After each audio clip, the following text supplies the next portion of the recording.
I, 27 male, just had the most surreal dinner experience that's made me realize my relationship is over. Still processing it, but I need to get this off my chest.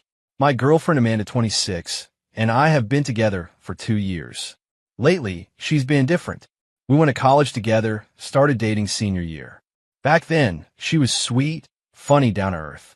But ever since she started her new job at this marketing firm 6 months ago, she's become obsessed with appearances, social media, being seen at the right places with the right people. The thing is, I'm not that guy. I work as a veterinary technician. I spend my days covered in dog hair, dealing with anxious pets and worried owners. I love my job, but it's not glamorous. I don't have a six-pack or a fancy car. I'm just average. And until recently, Amanda said she loved that about me. Said I was real and genuine. That changed when she started hanging out with her new work friends. Suddenly, my cargo pants were embarrassing. My reliable Honda was giving broke energy. My lack of Instagram presence was basically social suicide. But tonight was the worst. We were at dinner with her work friends, Caitlin and Jenna. Trendy place, the kind where they serve tiny portions on huge plates. Amanda insisted I wear this uncomfortable button-down she bought me because my usual clothes would embarrass her. The whole dinner was them talking about guys from their office, who's hot, who's not, who hooked up with who. I just sat there eating my $30 piece of salmon that wouldn't fill up a toddler. Then our waitress came by to refill waters. She was attractive, sure, but I barely noticed because I was focused on not saying the wrong thing and setting off another lecture about my social skills. Amanda noticed me say, "Thank you," to the waitress and immediately pounced. Look at him being polite. He thinks she's cute, she announced to the table. I was just being polite, I said. Caitlin laughed. At least he has good taste. She's gorgeous. Too bad she's way out of his league, Amanda added, and they all giggled. No offense, babe, but let's be realistic. I just focused on my food. Oh, come on. Don't pout, Amanda continued. I saw you checking her out. Not that I blame you. Must be nice to dream, right? I wasn't checking her out. Sure you weren't. Though honestly, even if you were, it's not like she'd notice. When's the last time anyone flirted with you? Besides me, obviously, and that was more like charity work. Her friends laughed. That fake, mean girl laugh that makes you feel 2 inches tall. Remember when we went to that club last month? Amanda turned to her friends. This girl walked right past him and hit on the guy behind him. It was so awkward. He actually thought she was coming to talk to him. That's not even what happened. I'd stepped aside to let her through because the bar was crowded. But I didn't correct her. What was the point? Seriously, you're just jealous because nobody flirts with you, she said, taking a sip of her wine. I looked at her, really looked at her. This person who was supposed to love me, publicly humiliating me for entertainment. You're right, I said quietly. She seemed surprised I agreed. See? Honesty. That's why I keep you around. You know your lane. The waitress came back with the check. As she set it down, her hand brushed mine, and she gave me a small smile. Nothing flirty, just kind. Like she heard everything and felt bad for me. We paid. Well, I paid as always and got up to leave. As we're walking out, the waitress appeared again. Sir, you forgot this, she said, handing me what looked like a receipt. I don't think dash. No, it's definitely yours, she insisted, pressing into my hand with a meaningful look. I pocketed it, confused. Amanda was already outside, posing for a selfie with her friends. In the car, Amanda wouldn't shut up about how the waitress probably felt sorry for me. Did you see her face? She definitely heard me. Probably thought I was too mean. But honestly, someone needs to keep you humble. I pulled out what the waitress had given me. It wasn't a receipt. It was a note. Amanda grabbed it before I could read it. Oh my God. Did she seriously give your number? That's hilarious. Let me see what pity looks like written down. She unfolded it. Read it. Her face went white. Then read. What does it say? Caitlin asked from the back seat. Amanda crumpled the note. Nothing. It's nothing. But I'd seen her expression. What did it say, Amanda? I said it's nothing. I pulled over. Give me the note. Just drive. Not until you give me the note. She threw it at me and crossed her arms. I smoothed it out and read. Asterisk. Hey, I recognize your girlfriend from Tinder. She was at my friend Kyle's place last Tuesday when I stopped by. Same dress she's wearing now. Thought you should know. You seem like a nice guy who deserves better. Becca, asterisk. The car was silent. Finally, Jenna spoke. Amanda, what was she talking about? She's lying, Amanda said quickly.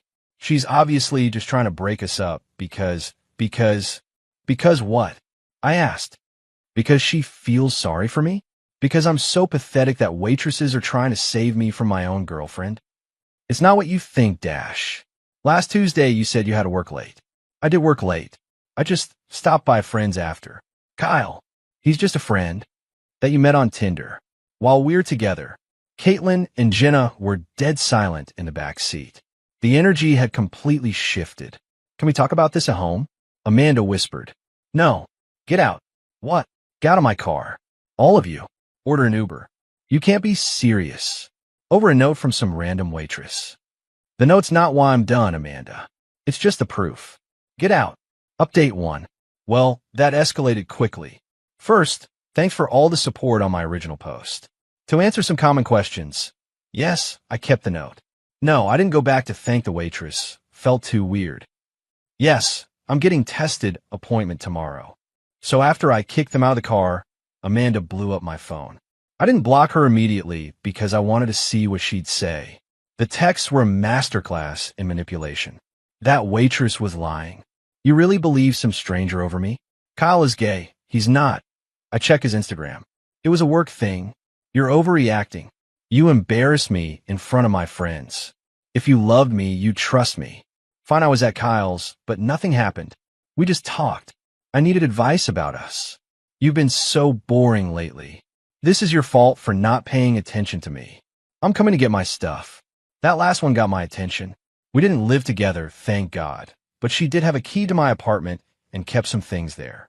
I took the day off work Friday. Changed my locks first thing in the morning. Then I carefully packed all her stuff, clothes, toiletries, that expensive coffee machine she insisted I buy, but only she used. Put it all in boxes by the door. She showed up around noon, used her key, and it didn't work. The banging started immediately. Jake, I know you're in there. I opened the door but stood in the doorway. Your stuff's in these boxes. She tried to push past me. I need to check you got everything. I got everything. Take the boxes and go. We need to talk about this like adults. Like how you talked about me at dinner. Pass. She switched tactics. Tears. I'm sorry, okay? I was showing off for my friends. I didn't mean those things. Which things? That nobody flirts with me? That dating me was charity work? That I'm out of everyone's league? Be specific about which cruel thing you didn't mean. All of it. I was insecure. Kyle's been texting me, and I didn't know how to handle it, and dash. So you downloaded Tinder. I was confused, and went to his apartment. Just to talk. In your sexy dress. I wanted to feel confident. Amanda, stop. You cheated. You got caught. The end. That's when she got nasty. You know what? Fine. You're right. I had to go see Kyle. Because he actually makes an effort. He has ambitions. He doesn't spend his days playing with dogs and coming home covered in fur. He takes me nice places and introduces me to interesting people and doesn't embarrass me by existing. Cool. Date him then. I will. You'll see what you lost. I was the best thing that ever happened to you, and you threw it away over one mistake. The mistake was staying with you after you started treating me like an embarrassment. The cheating was just the exit sign I needed. She grabbed the boxes and stormed off. I thought that was the end of it. I was wrong. Update 2. Remember how I said Amanda worked at a marketing firm? Well, turns out she's been putting those skills to use. Started small. Mutual friends reaching out, getting her side of the story. According to her version, I'd been controlling and jealous, constantly accusing her of cheating without evidence. The waitress note? I made it up. Kyle? Just a colleague I was irrationally jealous of. Some people bought it. Lost a few friends who decided I was the bad guy. Whatever. The ones who mattered asked for my side or already knew Amanda's tendency to rewrite history. But then she escalated. My Instagram, which I barely use, started getting tagged in posts. Amanda and Kyle, officially together, at all the places she used to drag me to. Captions like, finally with someone who appreciates fine dining, and when you upgrade. Petty, but manageable. I just untagged myself and moved on. Wednesday, things got interesting. I was at work when my coworker Teresa pulled me aside. Hey, weird question. Did you and Amanda have a bad breakup? Yeah, why? She called the clinic yesterday. Said she wanted to warn us that you were unstable and had threatened her. Dr. Morrison shut her down, but I thought you should know. My boss calling my ex unstable was actually hilarious. Dr. Morrison is the most no-nonsense person I know. But the fact that Amanda tried to mess with my job, that pissed me off. Then Thursday happened. I got a DM on Instagram from someone named Becca. The waitress. Hey, I hope this isn't weird, but I wanted to check you were okay. I saw your ex posting about you, and it looked pretty harsh. I replied, thanks for the note. You did me a huge favor. I'm good. She's just processing badly. I felt so bad for you at dinner. She was horrible. Nobody deserves that. We chatted a bit. Turns out Becca was working her way through nursing school, waitressing to pay bills. She apologized for the drama her note caused. I told her it was the push I needed. Then she said something interesting. Just so you know, she's been back to the restaurant. With that Kyle guy, she made a point of sitting in my section and being super PDA. It was a lot. Of course she did. Also, Becca continued. She kept loudly talking about her pathetic ex and how you supposedly stalk her after the breakup. My manager had to ask them to keep it down. I haven't contacted her once since that night. I figured. You seem too classy for that. Anyway, just wanted to warn you, she's spreading stories. I thank her and figured that was that. But Becca messaged again the next day. Random question. Do you like coffee? There's this place near the university that does amazing lattes. I'm free Sunday afternoon if you want to check it out. No pressure, just thought you seemed nice and could use a friend after all that drama. I stared at that message for a solid 5 minutes. Was the waitress who exposed my ex's cheating asking me out? Or is this a pity thing? Just to be clear, I typed, is this a date or a friend thing? Either is fine, just want to know what I'm walking into. Let's start with coffee and see what happens, smiley face. Final update. I went for coffee with Becca. And yes, it turned into a date. She was even cooler outside of work. Smart, funny, actually interested in hearing about my job. She showed me pictures of her rescue cat and didn't judge when I got excited about the treatment plan for a diabetic golden retriever I'd been working with. Can I be honest? She said halfway through her latte. When your ex was being so cruel at dinner, I wanted to dump water on her head. The only reason I didn't was I needed the job. The note was better, more effective. I debated giving it to you, but the way she kept belittling you while you just sat there quietly, nobody deserves that. And when she made that comment about charity work, I saw you flinch. That's when I decided. How did you know about Kyle? My friend actually did hook up with him. Same night your ex was there. He was bragging about juggling multiple women. I remembered your girlfriend because she was all over him, and I thought it was weird she left alone if they were together. Then when I saw her at dinner acting all superior. Small world. Tiny, she agreed. Want to know something funny? After she came back with Kyle making a scene, my manager banned them. Apparently, Kyle got handsy with another server, and that was the last straw. We talked for 2 hours. She walked me to my car, and I asked if she'd like to do it again sometime. I would. But just so we're clear, this isn't pity. You're actually cute, and more importantly, you're kind.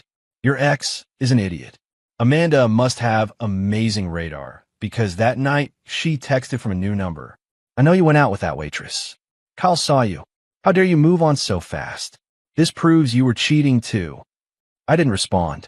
She's using you to get back at me. Still didn't respond. You'll regret this. I blocked the new number. Monday morning, Amanda showed up at the vet clinic again. Not to cause trouble, to bring in Kyle's mother's ancient poodle. She didn't know I worked Monday mornings, and the look on her face when I walked into the exam room was priceless. I didn't. Kyle's mom needed. No problem, I said professionally. Let's focus on Fluffy. What seems to be the issue? She was so thrown off, she could barely speak. Dr. Morrison handled the exam while I took notes. The whole time, Amanda kept stealing glances at me. I just did my job. As she was leaving, she stopped. Jake, can we talk? Please? Just for a minute. About Fluffy? Sure. Otherwise, no. I messed up. I know that. Kyle, he's not what I thought. He's actually kind of jerk. Okay. That's it? Okay. What do you want me to say, Amanda? You made your choices. You publicly humiliated me, tried to get me fired, lied about me to everyone we know. Now you're with Kyle. Hope it works out. I was wrong about you, she said quietly. You're not boring. You're stable. You're kind. You actually cared about me, not just how I looked on your arm. Past tense is correct. I know I don't deserve it, but could we maybe dash? No. You didn't let me finish. Don't need to. The answer is no. Please take Fluffy home and follow up with the medication in 2 weeks. She left. According to Teresa, she cried in the parking lot for 10 minutes before driving away. That was 3 weeks ago. I'm still seeing Becca, taking things slow, but it's going really well. She actually appreciates that I have a normal job and don't care about being Instagram-worthy every second. Last night, she fell asleep on my couch while I was telling her about a breakthrough with an anxious pit bull I've been working with. When she woke up, she apologized. No, I'm sorry, I said. I know dog rehabilitation stories aren't exactly thrilling. Are you kidding? You're passionate about what you do. It's adorable. Tell me more about the pit bull. Such a difference from someone who once called my work stories mood killers. Amanda's still with Kyle, according to social media. Though Caitlin, who reached out to apologize for laughing at dinner, says it's not going well.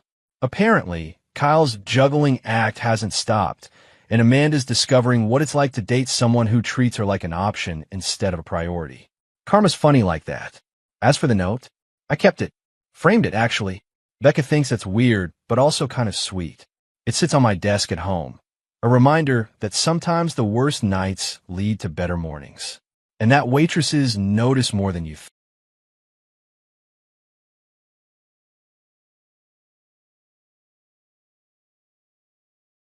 Well, we'll come back to that later. So yes, we can measure those, but measuring microplastics, particularly if we're going to go into your brain or into your testicles, into a woman's placenta, obviously that's much more difficult. So they're not the same, but the microplastics, what they are is the actual pieces of plastic that carry the plasticizers along with them. So they kind of piggyback on. So they do double damage because they carry the chemical harms and they also physically enter the cells, right? So do you remember, I'm sure asbestos you know about, and silicosis, and these were other examples of particles that went into the body and conveyed both chemical harm and physical harm, like inflammation and so on and so forth. So they're all bad, but they're not identical. And what we studied in the Plastic Detox, which is the film, we did not study any microplastics. We studied the plasticizers. So you probably remember, I think I told you last time, well, why should you remember anyway? They're water soluble. And yeah, so you remember that?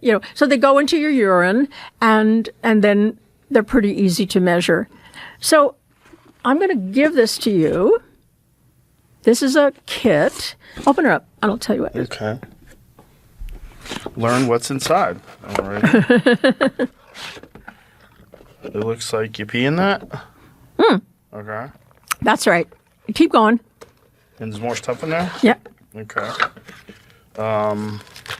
Something to send it back. Right. And then this looks like biohazard bags. To put your pee in. Pee doesn't kill anybody.